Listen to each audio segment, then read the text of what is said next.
السلام علیکم ورحمۃ اللہ وبرکاتہ۔ آج ہم صورت آل عمران کی آیت نمبر 56 تا آیت نمبر 63 تک کا ترجمہ تفسیر پڑھیں گے۔ تو جن آیات کی تفسیر کرنی ضروری ہوگی، یعنی جو تفصیل طلب آیات ہوں گے، ان کی ہم تفسیر بھی کریں گے، باقی آیات کا ہم ترجمہ پڑھیں گے۔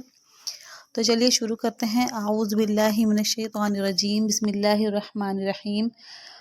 فَأَمَّا الَّذِينَ كَفَرُوا فَأُعَذِّبُهُمْ عَذَابًا شَدِيدًا فِي الدُّنْيَا وَالْآخِرَةِ وَمَا لَهُم مِّن نَّاصِرِينَ۔ فَأَمَّا بس لیکن الَّذِينَ وہ لوگ جو کہ کفروا جنہوں نے کفر کیا، فَأُعَذِّبُ میں آپس میں عذاب دوں گا، ہم ان کو عذابًا شدیدا عذاب دینا سخت، فی دنیا والآخرہ دنیا اور آخرت میں، وَمَا لَهُم اور نہیں ہوگا ان کے لیے، من ناصرین کوئی مددگار۔ اس کا بامحاورہ ترجمہ ہے کہ چنانچہ جو لوگ ایسے ہیں کہ انہوں نے کفر اپنا ہی لیا ہے، ان کو تو میں دنیا اور آخرت میں سخت عذاب دوں گا اور ان کو کسی طرح کے مددگار بھی میسر نہیں آئیں گے۔ وَأَمَّا الَّذِينَ آمَنُوا وَعَمِلُوا الصَّالِحَاتِ فَيُوَفِّيهِمْ أُجُورَهُمْ وَاللَّهُ لَا يُحِبُّ الظَّالِمِينَ۔ وَأَمَّا الَّذِينَ اور لیکن وہ لوگ جو کہ آمنوا ایمان لائے، وَعَمِلُوا الصَّالِحَاتِ اور جنہوں نے نیک عمل کیے، پس میں پورا دوں گا ان کو اجر ان کا، پس فیوفیہم پس پورا دیا جائے گا ان کو ان کا اجر۔ واللہ اور اللہ تعالیٰ لا یحب الظالمین نہیں پسند کرتا ظالموں کو۔ اب یہاں پہ یوفی کا ہم ترجمہ پڑھ رہے ہیں، جیسے کہ کل ایک آیت میں اختلافی بات ہو رہی تھی، کیونکہ اس کا ترجمہ وفات میں بھی بعض لوگ لیتے ہیں، لیکن کیونکہ عربی زبان ہے، بہت وسیع زبان ہے، اور اس میں بحث مباحثے کے بعد مفسرین نے یہی نتیجہ اخذ کیا ہوا ہے کہ اس کا ترجمہ یہ ہے کہ اللہ تعالیٰ فرما رہے ہیں کہ میں پورے کے پورے کو قبضے میں لے لوں گا، یعنی اپنے پاس بلا لوں گا،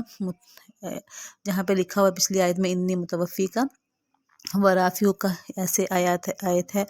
تو اس کا ترجمہ یہ بنتا ہے کہ میں صحیح سالم آپ کو اپنے پاس بلا لوں گا۔ تو صحیح سالم یعنی پورا کا پورا، جس کو ہم اسلامی ترجمے میں لیتے ہیں کمپلیٹلی، یعنی کہ پورے کا پورا، جیسے کہ یہاں پہ بھی دیکھیں فیوفیہم جو ہے اس کا ترجمہ ہے کہ پورا دیا جائے گا ان کو، یعنی کہ یہ بھی ترجمہ ایسے ہی بن رہا ہے یہاں پہ بھی، تو اسی طریقے سے وہ آیت بھی ہے، ٹھیک ہے۔ اور یہاں پہ یہ بات تو نہیں تھی اس کی تفسیر میں، لیکن ویسے میں آپ کو سمجھانے کے لیے بتا رہی ہوں کہ پچھلی آیت سے کیونکہ ہمیں ایک تھوڑا سا اختلافی ترجمہ تھا، تو میں یہاں پہ آپ کو مثال کے طور پر بتا رہی ہوں۔ ویسے تو ہم نے اس سے پہلے بھی کافی الفاظ یہی والے پڑھے ہیں کہ پورا دیا جائے گا ان کو اجر ان کا وغیرہ، اور یوفا کے الفاظ بھی آئے ہیں۔ تو یہاں پہ دیکھیں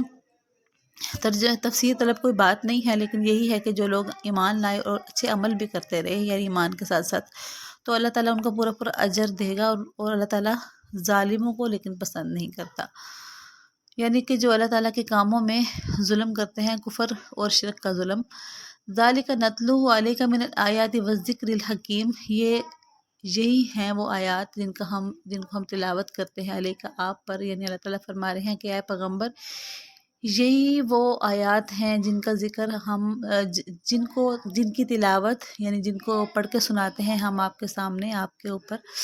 من الآیاتی آیات میں سے ہیں، والذکر الحکیم اور ایسی نصیحت میں سے ہیں، ایسے ذکر میں سے ہیں، حکیم جو کہ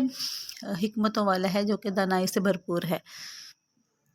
تو اس کا بامحاورہ ترجمہ ایسے کریں گے کہ یہ وہ آیتیں اور حکمت برا ذکر ہے جو ہم تمہیں پڑھ کر سنا رہے ہیں، یہ اللہ تعالیٰ آپ صلی اللہ علیہ وسلم سے مخاطب ہو کے فرما رہے ہیں۔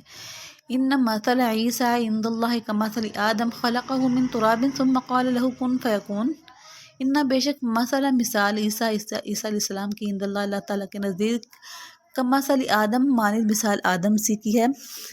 خلقہ ان کو پیدا کیا تھا اس نے، یعنی اللہ تعالیٰ نے، من تراب مٹی سے، ثم پھر قال کہا لہو اس کے لیے، کن ہو جا، فیکون پس وہ ہو گئے۔ اس کا بامحاورہ ترجمہ ہے کہ اللہ تعالیٰ کے نزدیک عیسیٰ کی مثال آدم جیسی ہے، اللہ نے انہیں مٹی سے پیدا کیا، پھر ان سے کہا ہو جاؤ، پس وہ ہو گئے، یعنی دیکھیں جیسے آدم علیہ السلام بغیر ماں باپ دونوں کے پیدا ہوئے، اور مٹی سے ہی اللہ تعالیٰ نے ان کو روح پھونک کے پورا آدمی انسان بنا دیا۔ تو یہاں پہ کہنے کا مطلب یہ ہے کہ اللہ تعالیٰ کسی بھی کسی چیز کے محتاج نہیں ہیں، یعنی جس طرح کہ ہم لوگ کہتے ہیں کہ ماں باپ سے ہی بچہ پیدا ہوتا ہے، تو اللہ تعالیٰ کسی کام میں بھی کسی کے محتاج نہیں ہے، بغیر باپ اور ماں کے بھی پیدا کر سکتے ہیں، لیکن اللہ تعالیٰ نے یہ ایک طریقہ کار بنا دیا ہے کہ ماں باپ سے بچہ پیدا ہوتا ہے، تو اس وجہ سے لوگوں کو یہی لگتا ہے کہ شاید یہی ایک چیز ہے، سبب یعنی کہ جو ہے، تو اسباب کے درجے میں صرف یہ چیزیں رکھی ہوئی ہیں، باقی اللہ تعالیٰ کو بالکل بھی محتاجی نہیں ہے بغیر باپ یا ماں کے پیدا کرنے کی، جیسے کہ حضرت عیسیٰ علیہ السلام کی مثال بھی انہیں جیسی ہے کہ وہ باپ کے بغیر پیدا ہوئے، جیسے کہ حضرت آدم السلام مٹی سے، لیکن حضرت عیسیٰ علیہ السلام بغیر باپ کے پیدا ہوئے، یعنی صرف ماں سے پیدا ہوئے۔ الحق من ربک فلا تکن من الممترین، سچائی ثابت ہے، یعنی حق وہی ہے، من ربک جو تیرا پروردگار کی طرف سے ہے، فلا پس نہیں، لا تکن پس نہ تم ہونا، تکن ہونا، من الممترین شک میں پڑنے والوں میں سے۔ اس کا بامحور ترجمہ یہی کریں گے کہ حق وہی ہے جو تمہارے رب کی طرف سے آیا ہے، لہٰذا شک کرنے والوں میں شامل نہ ہونا۔ فمن پس جو کوئی، پس کون ہے، حاجہ کا جھگڑا کرے گا آپ سے فی اس کے بارے میں، اس میں یعنی تمہارے پاس حضرت عیسیٰ علیہ السلام کے اس واقعے میں جو صحیح علم آ گیا ہے، اس کے بعد جو کوئی بھی جھگڑا کریں گے آپ سے، تو من کا ترجمہ یہاں کیونکہ کون کا بھی ہوتا ہے اور جو کوئی کا بھی ہوتا ہے، تو اگر ہم کون کا بھی کریں تو وہ بات صحیح ہو رہی ہے، لیکن اگر جو کا بھی ترجمہ کرے تو بات ٹھیک سے سمجھ آتی ہے۔ فمن پس جو کوئی بھی حاجہ کا جھگڑا کرے گا آپ سے فی ان کے بارے میں، یعنی حضرت عیسیٰ علیہ السلام کے بارے میں، من بعد اس کے بعد جبکہ ما جا کا کیا آ چکا ہے آپ کے پاس، من العلم علم سے، یعنی آپ کے پاس اس کے بارے میں علم آ ہی چکا ہے، اس کے بعد بھی لوگ اگر آپ سے جھگڑا کریں، فقول پس کہہ دیجئے تعالو کہ آؤ تم، ندو ہم بلائیں، ابناءنا اپنے بیٹوں کو، و ابناءکم اور تمہارے بیٹوں کو، ونساءنا اور ہم اپنی عورتوں کو، ونساءکم اور تم اپنی عورتوں کو، وانفسنا اور ہم اپنی جانوں کو، وانفسکم اور تم اپنی جانوں کو، ثم پھر نبتہل پھر ہم سب مل کر، نبتہل ہم سب مل کر گڑگڑائیں، یعنی اللہ تعالیٰ کے سامنے گڑگڑانا مراد ہے یہاں پہ، فنجر پس ڈال دے، پس ہم ڈال دیں، نبتہل پھر ہم سب مل کر اللہ کے سامنے گڑگڑائیں، اور فنج لعنت اللہ علی الکاذبین پس ہم سب ڈال دیں لعنت اللہ تعالیٰ کی علی الکاذبین جھوٹوں پر،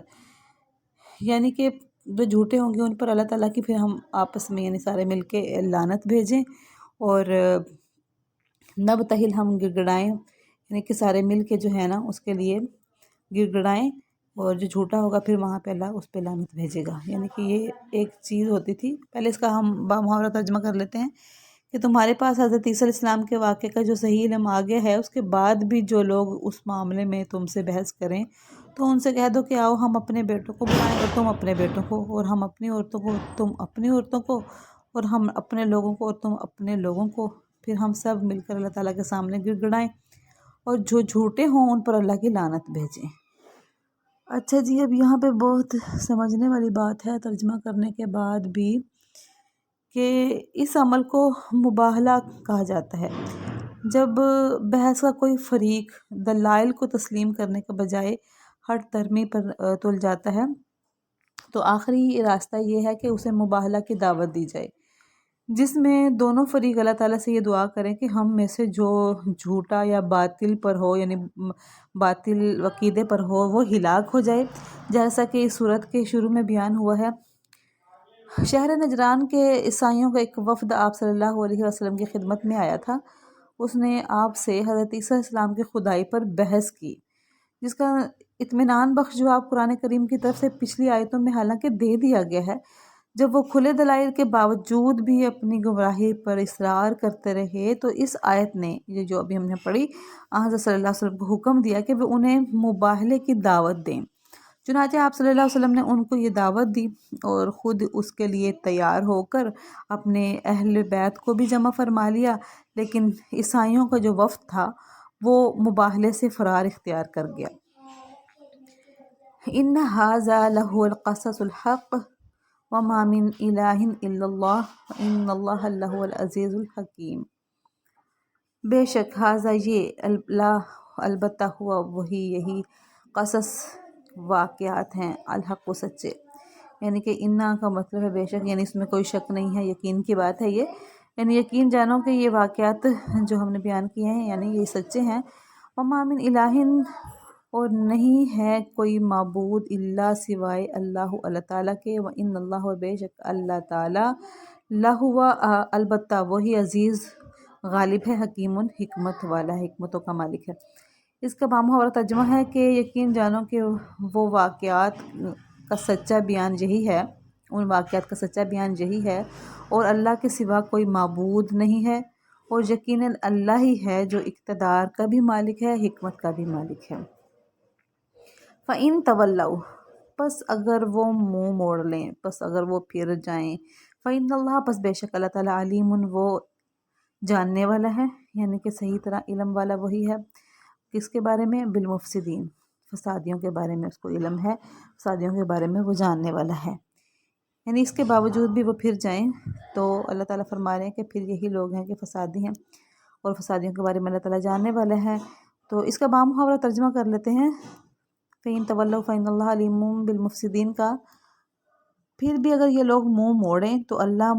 مفسدین کو یعنی فسادیوں کو اچھی طرح جانتا ہے۔ وآخر دعوانا الحمد للہ رب العالمین۔